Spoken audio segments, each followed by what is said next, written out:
ኣብ ዩቲዩበይ ቪድዮ መዓልቲ የጽዕን ግን ምንም ዓይነት ቪው የብልን ከምኡውን ዜሮ ቪው ይዝብል እቲ ምኽንያት እንታይ ይኸውን? እዚ ናይ ብዙሓት ሕቶታት እዩ።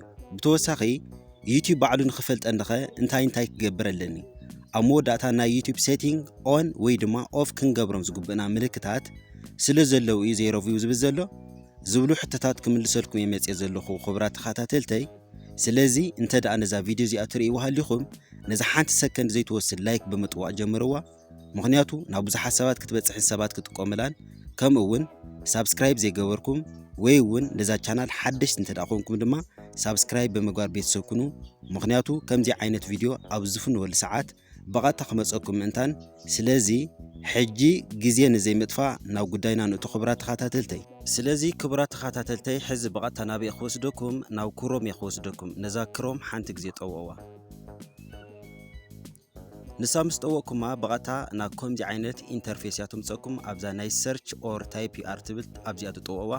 ኣብዚኣ ምስ ጠወቅኩማ youtube.com ኢልኩም ትጽሕፉ ወይ ከዓ እዛ ብቐያሕ ሎጎ ዘላ ዩቲዩብ ንዓኣ ሓንቲ ግዜ ጠውቕዋ። ንሳ ምስ ጠወቅኩማ ሪዳይሬክት ጌራ ናብ ከምዚ ዓይነት ኢንተርፌስ እያ ትምፀኩም ክብራት ተኸታተልተይ። እንተ ደኣ ትረኣየኩም ህልያ ኣብ ላዕሊ 3 ነጥብ ኣላ። እዛ 3 ነጥብ ጠዊእኩም ማለት እዩ ዲስክቶፕ ሳይት ትብለላ። እዛ ዲስክቶፕ ሳይት ትብል በሪኻ ክትከውን ኣለዋ ማለት እዩ ክብራት ተኸታተልተይ። ንሳ እንተዘይወሊዕኩማ በፍጹም ናብዚ ክትእትወኩም ስለ ዘይትኽእል እዩ። ስለዚ ክብራት ተኸታተልተይ ከምዚ ኢላ መጽያ ትለየላ ማለት እዩ። ሕጂ ከምቲ ትርእይዎ ዘለኹም ኣብዛ ፕሮፋይለይ ኣብ ላዕሊ ናይ ዩቲዩብ ናይ ባዕሊ ፕሮፋይለይ ንዓኣ ሓንቲ ግዜ ጠውቕዋ። ንሳ ምስ ጠወቅኩማ ኣብ ታሕቲ ብዕንቋይ ቪው ዩር ቻናል ትብል ንዓኣ ሓንቲ ግዜ ጠውቕዋ።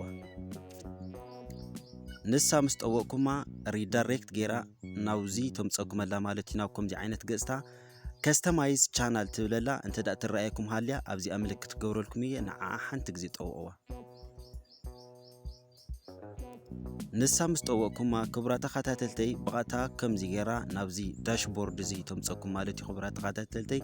ስለዚ ኣብዛ ናይ እንታይ እዩ ዝበሃል እዛ 3 ነጥቢ ግን ዲስክቶፕ ሳይት በሪሃ ምዃና ክትርእይዋ ኣለኩም ክብራት ተኸታተልተይ። ንሳ ተዘይተወሊዓ በፍጹም ናብዚ ዳሽቦርድ እዚ ስለ ዘይትእትወኩም ክብራት ተኸታተልተይ። እዚኣ በሪሃ ምዃና ርግጸኛታት ኩኑ። ሕጂ ብቐጥታ ከምዚ ኢላ ደልያ ማለት እዩ ናብዚ ኢንተርፌስ እዚ ተምፀኒ ማለት እዩ ክብራት ተኸታተልተይ። እዚ ትርእይዎ ዘለኹም እዚ ኢንተርፌስ እዚ ዳሽቦርድ እዩ ዝበሃል። ስለዚ ናይ ዩቲዩብና ነስተኻኽለሉ ኣናላይቲክስ ይኹን ኩሉ ዓይነት ኣብዚ ኢና ኣናላይሲስ ንገብሮ ማለት እዩ ክብራት ተኸታተልተይ። ከም ትርእይዋ ዘለኹም ቻናል ከስተማይዜሽን ከምዚ ኢላ በሪሃላ። ስለዚ ትዝስተኻኸል ነገር ኣብዚ ይኸውን። ሕጂ ክብራት ተኸታተልተይ ኣነ እንታይ ኣደልዩ ዘለኹ ኣፕሎድ ክገብር እየ ሓንቲ ቪድዮ ማለት እዩ። ኣፕሎድ ክገብር እንዳሃለኹ ከዓ ብዙሓት ፊቸራት ኣለዉ። እዚ ብቐጥታ ኣብ ዩቲዩብ ኣቲና ንፑስተና ኣብ ዩቲዩብ ስቱድዮ ኣቲና ንፑስቶ ብጣዕሚ ሰማይና መሬት ኣፈላላይ ስለ ዘለዎ ሕዚ ንዓኹም ከርእየኩም ነዛ ክሬት ትብል ኣብ ላዕሊ ዘላ ንዓኣ ሓንቲ ግዜ ጠውቕዋ። ኣብዚኣ እንተ ደኣ ትረኣየኩም ህልያ ነዚኣ ክሬት ትብል ሓንቲ ግዜ ጠውቕዋ። ንሳ ምስ ጠወቅኩማ ኣብ ትሕቲኣ ኣፕሎድ ቪድዮ ትብለላ። ኣፕሎድ ቪድዮ ትብል ሓንቲ ግዜ ጠውቕዋ። ንሳ ምስ ጠወቅኩማ ሴሌክት ፋይልስ ትብል ኣብ ማእኸል መጽያትኩም ኣላ ክብራት ተኸታተልተይ። ነዛ ሴሌክት ፋይልስ ሓንቲ ግዜ ጠውቕዋ። ንሳ ምስ ጠወቅኩማ ብቐጥታ ናብ ፋይል ማናጀር ወይ ከዓ ናብ ጋላሪ ትእትወኩም ማለት እዩ። እታ ኢዲት ዝገበርኩማ ናይ ባዕልኹም ክትፕስትዋ ዝደለኹም ቪድዮ ኣብዚ ትረኽቡ ኣለኹም ክብራት ተኸታተልተይ። ዛናተይ ኣብዚኣ ስለ ዘላ ንዓኣ ሓንቲ ግዜ ክጥውዓ እየ።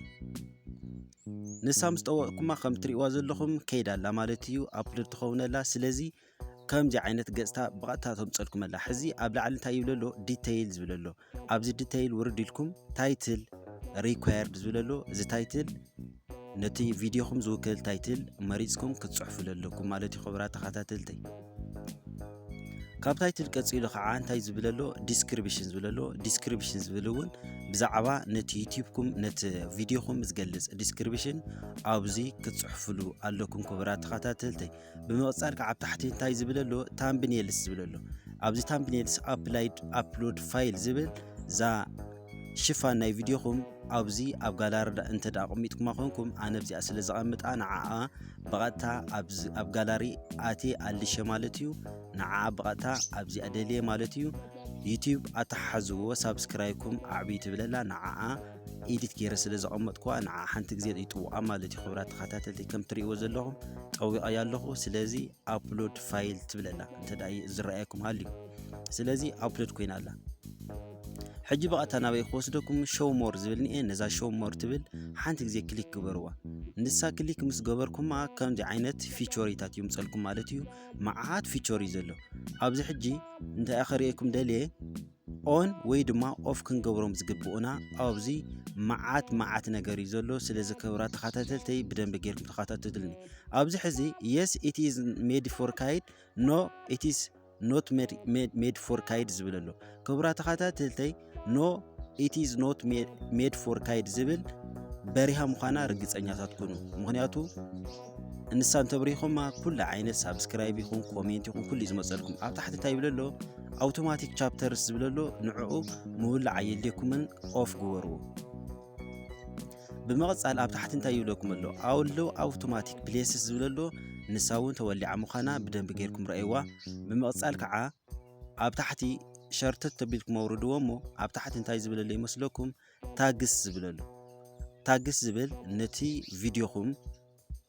ነቲ ቪድዮኹም ዝውክል ራይዎ ከም ትሪእዎ ዘለኹም ኣሎ ኣውቶማቲክ ኮንሴፕት ዝብሉን ክበርህ ኣለዎ ብመቐጻል ናበይ ክወስደኩም ክብራ ተኸታተልተይ ታግስ ዝብለሎ እንተዳ ዝረአየኩም ሃልዩ ብሞባይል ስለ ዝሰርሐልኩም ዘለኹ ክብራ ተኸታተልተይ ብዙሕ ዘይረአ ዘሎ ስለዚ ብዝተኻእለኒ መጠን የዙም ገይረ ዘርእየኩም ዘለኹ ኣብዚ ስታንዳርድ ዩቲዩብ ላይሰንስ ዝብልውን ክትመርጽዎ ኣለኩም ኣለው ኤምቤንዲንግ ዝብል ኦን ገበርዎ ፓብሊሽ ራይዎ ኣለው ኤምቤንዲንግ ዝብል ኦን ገበርዎ ብተወሳኺ ፓብሊሽ ሳብስክሪፕሽን ዝብል ንኤድማታ ይመስለኩም ክብራ ተኸታተልተይ ቅድሚ ሕጂ ሳብስክራይብ ዝገበርልኩም ሰባት ማለት እዩ ንሳቶም በቃታ ንስኹም ሓደ ቪዲዮ አፕሎድ ትገብሩ ተለኹም ናብኣቶም ከበፅሖም ምእንትን ኦን ገበርዎ ተካው ብመቕጻል ከዓ ኣለው በልዋዛ ትሪእዋ ዘለኹም ማለት እዩ ክብራ ተኸታተልተይ ካሊእ ናበይ ክወስደኩም ኮሜንት ኤንድ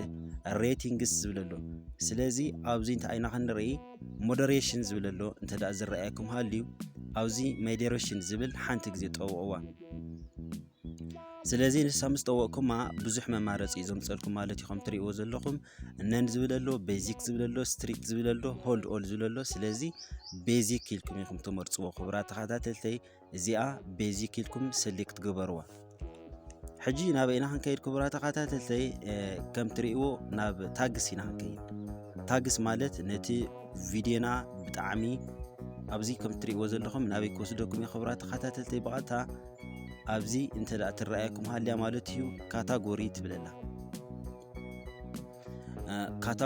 ትብለላ ማለት እዩ ቪድዮኹም ብዛዕባ እንታይ እዩ ቪድዮኹም ዝውክል ማለት እዩ መጀመርያ እንታይ ኣምፂለየሎ autos and vehicles ዝብለሎ ኮሜዲ ዝብለሎ ኤዱኬሽን ዝብለሎ ኢንተርቴይንመንት ዝብለሎ ፊልም ኤንድ አኒሜሽን ዝብለሎ ጌሚንግ ኣሎ how to and style ዝብለሎ ሙዚክ ዝብለሎ ኒውስ ኤንድ ፖለቲክስ ዝብለሎ ስለዚ ክብራ ተኸታተልተይ ናተይ ኤዱኬሽን ስለዝኾነ ኤዱኬሽን ኢለ ሰሌክት ይገብራለኹ ማለት ክብራ ተኸታተልተይ ኣብ ናትኩም እንታይ ከም ዝኾነ ከዓ ከምዚ ጌርኩም መሪፅኩም ቸክ ትገብርዎ ኣለኩም ስለዚ ክብራ ተኸታተልተይ ናይ ሎማዓንቲ ፕሮግራም እዚ ይመስል ነይሩ ኣዚ ከም ዘምሃረኩም ከዓ ተስፋ ይገብር ማለት እዩ ክብራ ተኸታተልተይ ስለዚ ዝኾነ ይኹን ዓይነት ሕቶ እንተዳ ሃሊኩም ኣብ ኮሜንት ጻሓፉለይ ብቐጻሊ ከዓ ብኻሊ ቪድዮስ ከዓ ንራኸብ ሰሰናይ ንዓኹም ቻው ደሓንኩኑ